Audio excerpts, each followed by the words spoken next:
Thank you for tuning in to the World Builder's Anvil, Season 2, Episode 22, Laying Out the Campaign.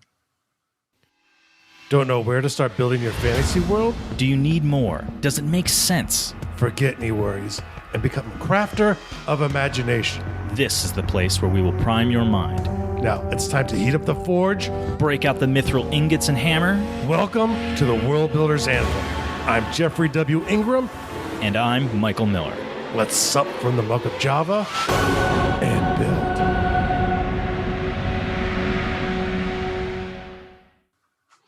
Welcome back. Building as always. My name is Jeffrey W. Ingram.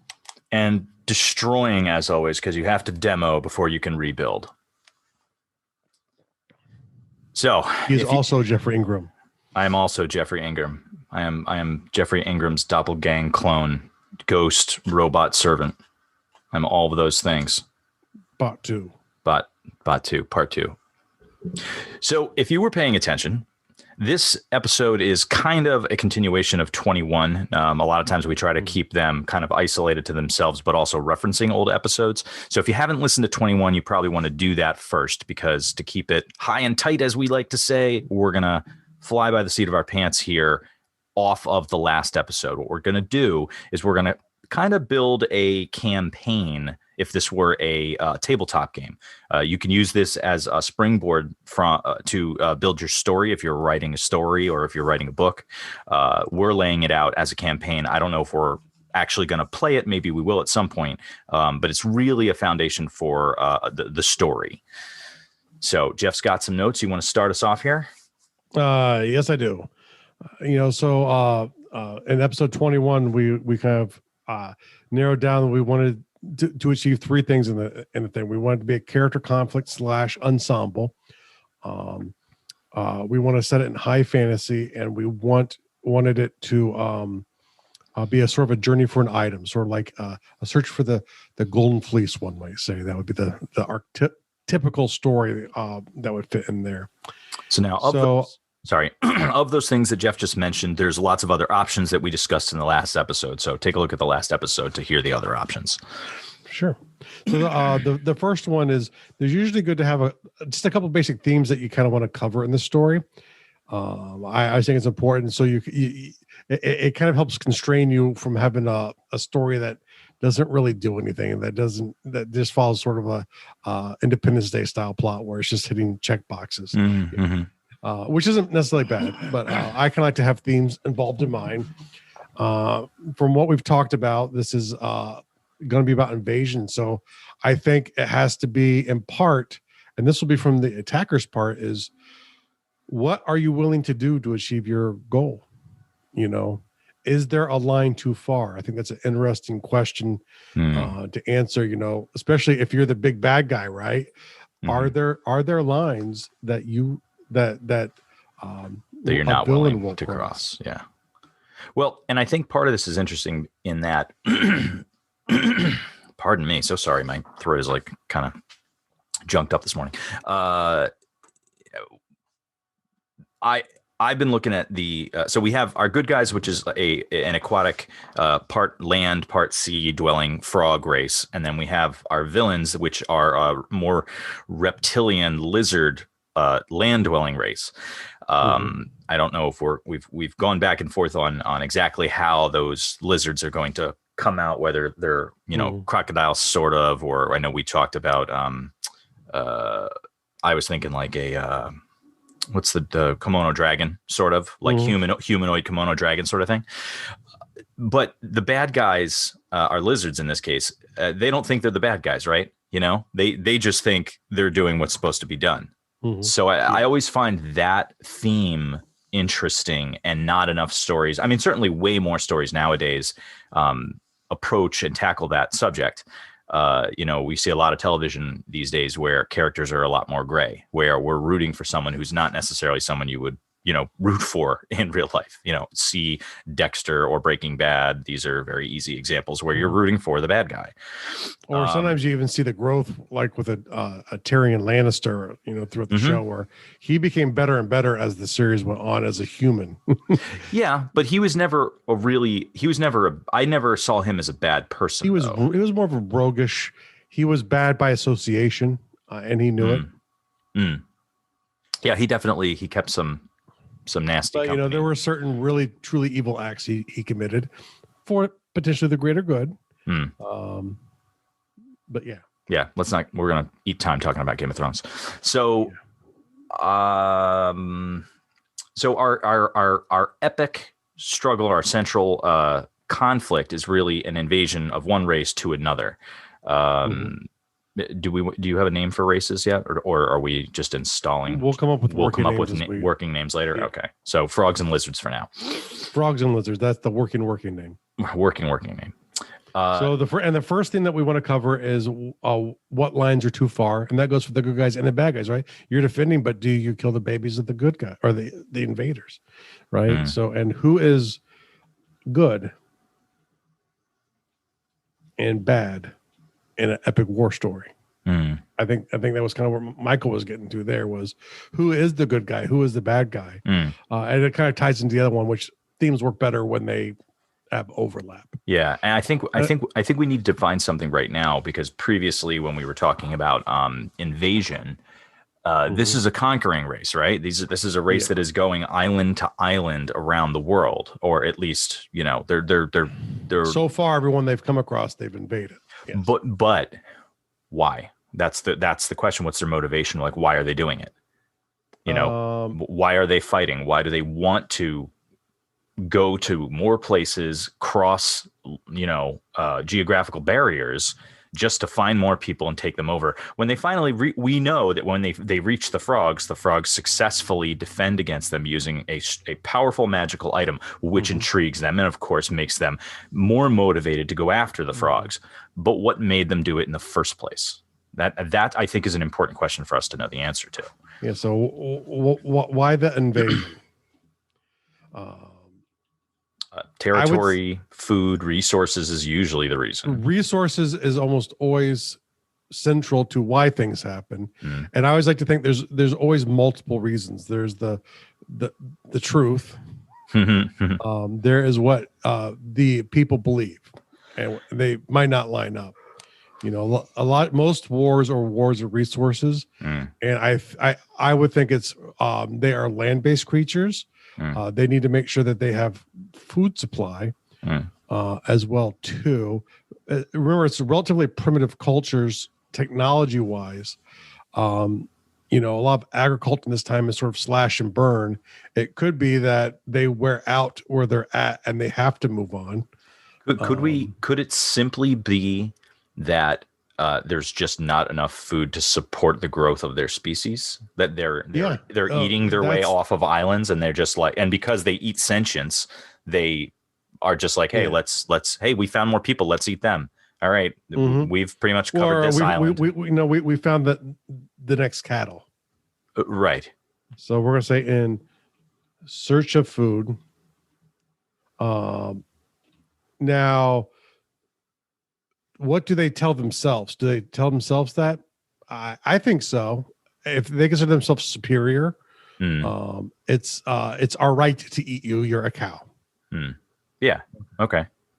I can work with that. They're like, what are we supposed to do? Just stay on this island and die? I mean, we have a right to life just as anything else does. We have a right to life. If they can't stop us, then we're supposed to eat them, right? Like if they wanted to survive as badly as we did. They're not us. They don't look like us. Yeah. Some of them kill us. And those of us that die, well, their legs are delicious. They weren't fighting hard enough. They didn't want it as badly, Yeah. So I think it was an incidental contact for them the first time. Now, and so part of it's revenge too. There's a little revenge twist in there, right? Like, you embarrassed us once, but it was just because we didn't apply the effort needed. And another fun thing that we talked about before is that the young of the frogs are poisonous. It's a survival thing. It helps them live longer. But as they grow older, that goes away. So the older of the frogs are not poisonous. So the lizards, they'll eat them, but they're going to find out the hard way. If they try to eat the young, they will die. And they have to go through that strange food preparation where you figure out how to eat blowerfish. Blowfish, yeah. And the other thing is that the lizards have a poisonous bite. So usually when they're fighting, they get bites in and they don't have to worry much about combat, but the frogs are immune to it. So this is the first race that they've come across where in combat, a bite wasn't a significant like, haha, now I win move. Mm-hmm. Now it's like they still Because they're have more to fungible. fungible. They still need to fight. Is that the correct word for there? I don't know, but it sounds correct to me. And I want to say here too, I think one of the things that's really happening and going to be hard this time is the first time they have scouts going out. They find something, they go out and conquer it.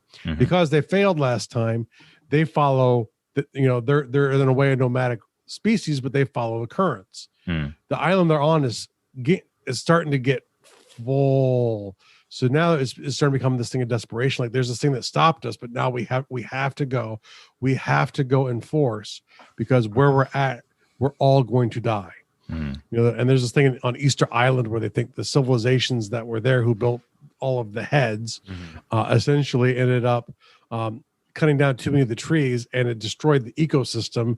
And since they're isolated out in the middle of the Pacific, the currents couldn't easily take them to more food. They ended up essentially fighting back and forth and getting into like cannibalism, and they killed themselves off. Well, that's what I was going to say. We're running a balance there. That's exactly something I was going to say with these small islands. If they have, I don't know if you want to get into thinking about how long their history would be, but there would need to be enough of them that they can, destroy all the resources on a place. But we also have defined that the island that the frogs are on is not super large. So it's not super large, but remember, it's a paradise. It's lush. Yeah. So, but once again, they don't know how long it'll last. That's why as soon as they get somewhere, they just keep moving. And there'll always be some left behind. But it's a very small group. But the island they're on right now, that because of their slowing and their expansion to islands, it's forced them to really push as hard as they can towards this island this time because it's their only option, and they have to expand somewhere. Okay, so what's our next decision? Okay, so now essentially we have the idea of why they're invading. We kind of know the genre, so we'll kind of keep that in mind as we go through here. But kind of, it's really at this point, it's thinking, okay, in a high fantasy, we want to do a journey for an item. Let's kind of start off. What's the item? So the item is a bident. It's a it's yeah, I do. It's basically a spear with two prongs. I don't know if Biden's a thing. I hadn't looked it up, but we laughed talking about it before. So that's essentially what it is to us, right? Yeah. Yeah. I mean, it's a fork. It's a spear. It's basically it's a long spear made from a special metal. It was forged by a god / demigod, or maybe an elemental, but it's something that these people, the frogs, worship. They consider it from a god. Yeah. They consider it from a god, but we hadn't defined whether or not the being that created it was officially a god in this world or not. But certainly a very powerful entity. It's forged in a volcano out of a special metal. It can be wielded by special people in the tribe. I don't know if we defined whether anyone could use it or not. We claim that that essentially anyone could. I think, but knowledge is required. That's a held secret, and it's supposedly the chosen of the tribe. Okay. So I think what makes an interesting story here to me is the hero. The frog hero. I like Bob the Frog. Bob the hero. That's our working name. Bob is our good guy. Is not of the right class. Okay, so now we're talking class structure. We're talking because I was thinking like more tribalism which certainly works because they're on the primitive side. But you're also now getting into hierarchy, because I do see it that way. Like, whether it's a church style religious sort of thing where they're like, well, only a certain person that we deem worthy is allowed to use this item. What do they call the item? Do we have a name for it? Not yet. Okay. The Biden. The Biden for now. I think that's going to be part of the name. I think it's. Yeah. I like. Well, it. Usually people aren't very clever in naming. The truth of naming is it's almost always boring. Yeah. It's what's that? Highfield? Why do you call it Highfield? Well, it's higher than the other. It's higher than the other fields. All the fields are down low. That one's way up there, so that's Highfield. Highfield, yes. Highfield. Right. So anyway, so the Biden is available. Like it's held. They know where it is. The big issue here is knowledge. Like the quest is not so much for the item itself, but how to wield it in a way that makes it a devastating weapon and tool. They can do basic things with it. And it's possible that the entirety of that knowledge is lost to time and it is only legend. So somebody going searching for, how to use this the way supposedly it was used many, many moons ago, they might be considered a fool. They might be considered an idiot for trying, because the elders know it. All it does is it changes water and we can move water around a little bit with it. But legend speaks of a hero of old who used it as a great weapon, who used it as a powerful tool and a great weapon. Now here's an interesting thing for the item. I had an item idea. It's forged by the gods. How about it has two potential uses? It can be bonded in two ways, we'll say. Okay. One is of a great weapon. Mm-hmm. One is of a great resource creator. So like the ultimate farming implement. Okay. And so one of the struggles in the story is, if I can create enough food, we can trade with the people and we don't have to kill everyone, or we can try and kill everyone, but there's always a price to war. So, it always seemed easier, right? To let's just kick their ass. Yeah. But now there's actually a different path we can take. That's the climax is okay. I think the climax is you figure out there are two paths. It's not the conclusion, but that's the pivotal point of the story, where so you have the item and you're on the precipice and you have to make the choice of, do I go weapon or do I make like the ultimate farming community? So I'm thinking that not only, the knowledge on how to use it, but also that potential exists is unknown. But once the person who's using it goes too far in one direction, it only becomes that. Well, and here's my thing. So initially this item is around and it's used in very, very small ways. We talked about desalinating water so that they could lay their offspring inland, keeping them safe, or salinating water. Like it was both. It could desalinate water and it could salinate water so that they could go to a freshwater spring inland and lay their young in created salt water inland, so there's no predators there.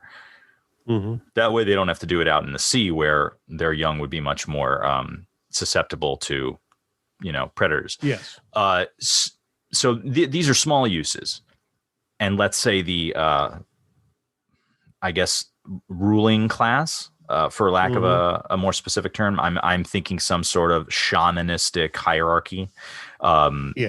They are. I think there's probably two distinct, non-gathering classes, and that's probably warrior and shaman. I think the shamans, because of the tool, are the leaders. Yes, and I'm thinking that they are going to push towards war and defense when invaded. And what we're going to have is, I love the classic. It's a trope for a reason. I say farmer turned warrior for peace, because he's like, look, we do not need to kill all these people. Fighting isn't the way. We're going to have to fight them at points, but right. But his overall goal is like, I know fighting kills them and solves problems, but it just leaves more people dead. Why can't we farm our way out of this and just make them enough resources? Then we can all live. And there's no reason for half of us to die on both sides. So he goes after, or she, or it, he or she. Do we want to eliminate gender? Like that's, or we could make them like some amphibians gender swap, right? You know, but that being such a big topic these days, do we want to address a modern topic and put some sort of a gender thing in here? I feel like that's little slippery and probably like but probably inappropriate for you and I to take on. You tell me, but we're both, you know, cis white American males, you know, strictly about the conversation humans have about the topic. It's pointless, but to make the fact that this is a species where they either change gender throughout life or groups can swap based off of necessity. I like the idea of the swapping based off of necessity, which is a very common thing in nature. I think it makes the conversation a little bit more relevant, but it doesn't. We're not necessarily solving any issues or pointing out any inequities in our world with it. But the fact that this is a thing, I like the perspective of just looking at humankind as like, hey, you're a person, you're just you're human. It doesn't matter if you identify as one, if you identify binary, if you identify non-binary, that's fine, you're human, and I'm open to you living however you want to live. So I would love for an open-minded perspective based on gender to be included. I think that would be a nice thing to put in there. Yeah, I kind of agree. And in the next episode, we will continue building this out, and we will go in and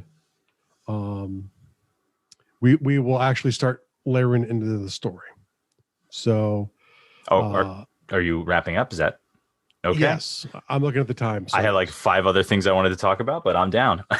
make notes of what you want, but it's like we're just getting started and it's good. So let's just end up doing a part 2. Okay. We're going to get close to my wife's church time as well. No problem. So guys, if you have ideas that you would love to share with us regarding this, please hit us up on the closed Facebook Tell us how to do it right. Should we do, what should we do with the gender? Or not even bother this, or not put it in there at all. Whatever. We're open to it. So think about your settings. Think about laying out a campaign to start a story. www.facebook.com/groups/Undercroft. It's only taken 6 years for me to get that. If you're headed to Amazon for all your Amazon needs, www.garduel.com/Amazon. It's not going to change your prices. It's just going to help out the show, help us continue to give you wonderful content like this. Jeff, awesome. You got a real world task?